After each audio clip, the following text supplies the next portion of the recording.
Hey, this is Six Bolton Von Doom's Lab. In this video, I'm going to talk about how to assign light guns and player assignments. So after you add all your light guns into Hook of the Reaper, now you need to assign the light guns that you want to use while playing a game. So how do you do that? So you come up to Hook of the Reaper here, you click on File, then go to the third one, which is Player Assignment, and you click on that and it will bring up a window where you have player 1 through 8.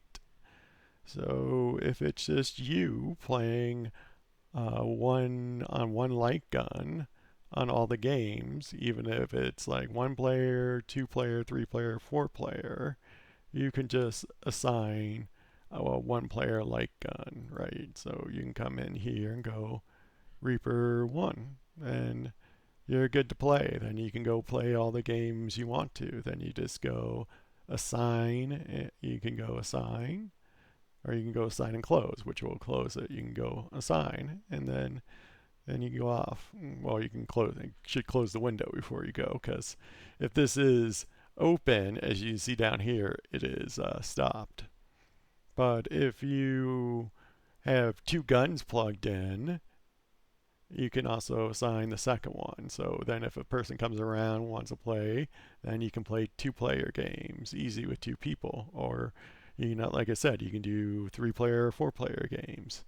As I think there's one 3 player game in MAME.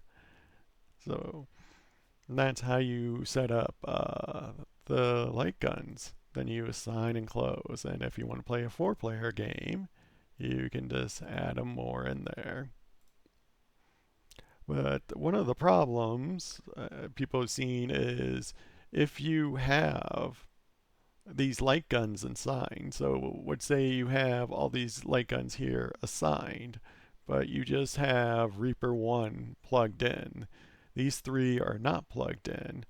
What will happen is when you start up a 4 player game, it will look and try to connect to player 2, player 3, and player 4's light gun. And if it can't connect to it, and if it's not there, it will say, player 2's light gun is not connected. It'll bring up a pop up warning for each player 2, player 3, and player 4. But that pop up warning will only happen one time unless you close Hook of the Reaper and bring it back up again and do the same thing. Then you'll get the pop-up warnings one time again. So those kind of pop-up warnings is to tell people like, hey, you assigned light guns, but they're not plugged in and the game started, so it's not going to be there. So it's kind of damned if you do, damned if you don't, because people are like, well, why do you have that warning? And I was like, well, I'm going to know somebody's going to forget to plug in the second player, and then we play, and they're like, why is it not working? And they're like, why didn't it bring up a warning? And if I don't, then they're like, why? I have the other one not plugged in. I don't need this warning. And so that's why I have just that one pop up come up at one time only, and after that it won't come up again. So you can assign it. So if you had friends over to play a 4 player game and play, then later in the night you're just playing with this one light gun. So you unhook the other light guns.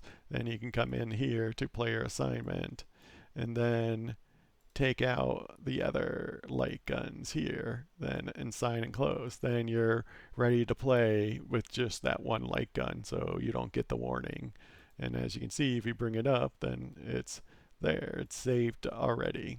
So that's how you assign light guns to the player assignment. And after that, everything's pretty much ready to go. So when you start up the emulator, Hook of the Reaper will connect through it on the network and load up the game file, then connect to your light gun. Then it's ready to go. So you pretty much have completed everything. So you got the emulators done, you got the light guns added, and you got player assignment assigned. So that's all for Hook of the Reaper. Hopefully you should notice it's a pretty easy setup. Hopefully compared to MameHooker, especially with all the game files included. But that's it. Thanks. Bye.